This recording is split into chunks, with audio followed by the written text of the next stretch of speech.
എല്ലാവർക്കും സലു കിച്ചണിലേക്ക് സ്വാഗതം. അങ്ങനെ റംദാൻ വരവായി. റംദാൻ വ്രതാനുഷ്ഠാനത്തിന്റെ മാത്രം മാസമല്ല, മനസ്സിന്റെയും ശരീരത്തിന്റെയും ആത്മശുദ്ധീകരണത്തിന്റെ മാസം കൂടിയാണ്. ഇന്ന് ഞാൻ വളരെ സിമ്പിൾ ആയിട്ടുള്ള ഒരു അടിപൊളി പായസമാണ് റെഡിയാക്കിയിരിക്കുന്നത്. അപ്പം അതിനുവേണ്ടി നമുക്ക് 2 ടീസ്പൂൺ ഏലക്ക പൊടിച്ചത്, 2 ടേബിൾ സ്പൂൺ നെയ്യ്, കുറച്ച് സാഫ്രോൺ, പിന്നെ നമുക്ക് വേണ്ടത് പിസ്ത, ബദാം, ഇതൊക്കെ നീളത്തിൽ അരിഞ്ഞെടുത്തിട്ടുണ്ട്, പിന്നെ കാഷ്നട്ട്, കിസ്മിസ്, 1 ലിറ്റർ പാല്, 1 കപ്പ് സേമിയ വേണം. പിന്നെ നമ്മളുടെ ഇന്നത്തെ സ്റ്റാർ എന്ന് പറയുന്നത് നെസ്ലെ മിൽക്ക് മെയ്ഡ് ആണ്. അപ്പം നമുക്കിത് ഉണ്ടാക്കാൻ വേണ്ടിയിട്ട് ഒരു പാൻ അടുപ്പത്തേക്ക് വെച്ചിട്ട് ഗ്യാസ് ഓൺ ചെയ്ത് കൊടുക്കാം. പാൻ ചൂടാകുമ്പോഴേക്ക് നമുക്ക് ഈ എടുത്ത് വെച്ചിരിക്കുന്ന നെയ്യ് ഇതിലേക്ക് ഒഴിച്ചു കൊടുക്കാം. അപ്പോൾ പാൻ ഓൾറെഡി ചൂടായിരിക്കുന്നത് കൊണ്ട് തന്നെ നെയ്യ് പെട്ടെന്ന് തന്നെ മെൽറ്റായി കിട്ടും. ഇനി നമുക്ക് ആദ്യം ഈ ഡ്രൈ ഫ്രൂട്ട്സ് ഒന്ന് റോസ്റ്റ് ചെയ്തെടുക്കണം. അപ്പോൾ ഞാനിവിടെ കാഷ്നട്ടും ബദാമും പിസ്തയും കൂടി ഒന്ന് റോസ്റ്റ് ആക്കി എടുക്കുകയാണ്. ഫ്ലെയിം കുറച്ച് വെച്ചിട്ട് വേണം നമ്മളിത് റോസ്റ്റ് ചെയ്തെടുക്കാനുള്ളത്.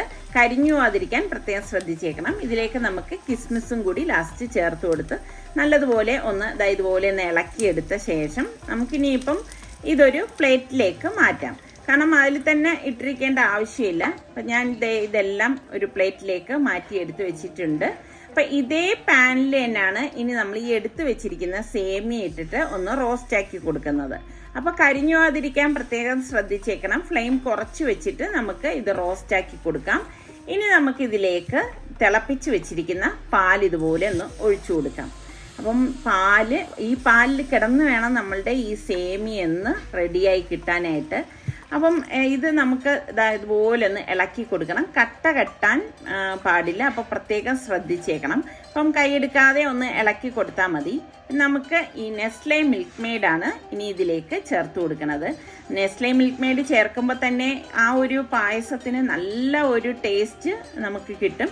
അതുപോലെ തന്നെ ഒരുപാടിട്ട് തിളപ്പിക്കേണ്ട ആവശ്യമില്ല. നല്ല ക്രീമി ടെക്സ്ചറിലുള്ള പായസമാണ് നമുക്ക് കിട്ടാൻ പോകുന്നത്.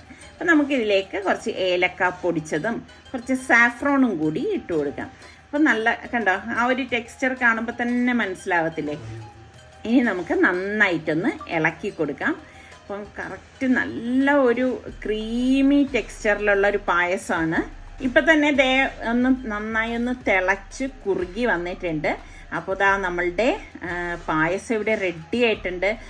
ഇതാണ് കണ്ടോ, അതിൻ്റെ ആ ഒരു ടെക്സ്ചർ കണ്ടോ. ഇനി നമുക്ക് ഇതിലേക്ക് ഫ്രൈ ചെയ്ത് വെച്ചിരിക്കുന്ന ഡ്രൈ നട്ട്സ് ഇതുപോലെ ഇട്ട് കൊടുക്കാം. ഇട്ട് കൊടുത്ത ശേഷം നമുക്കിത് സെർവിങ് ബൗളിലേക്ക് ഒന്ന് വിളമ്പി കൊടുക്കാം കേട്ടോ.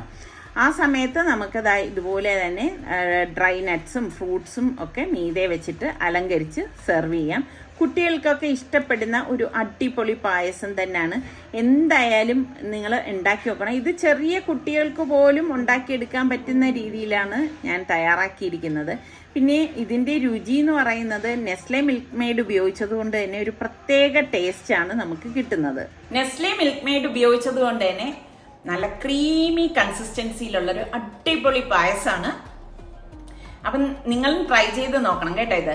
ഇത് നമുക്ക് ചൂടോട് കൂടിയിട്ടും കഴിക്കാവുന്നതാണ്, അതല്ലെങ്കിൽ തണുപ്പിച്ചും കഴിക്കാവുന്നതാണ്. അപ്പൊ ഈ റംലാന് നമുക്ക് ഉണ്ടാക്കിയെടുക്കാൻ പറ്റുന്ന ഒരു സിമ്പിൾ ആയിട്ടുള്ള ഒരു പായസമാണിത്.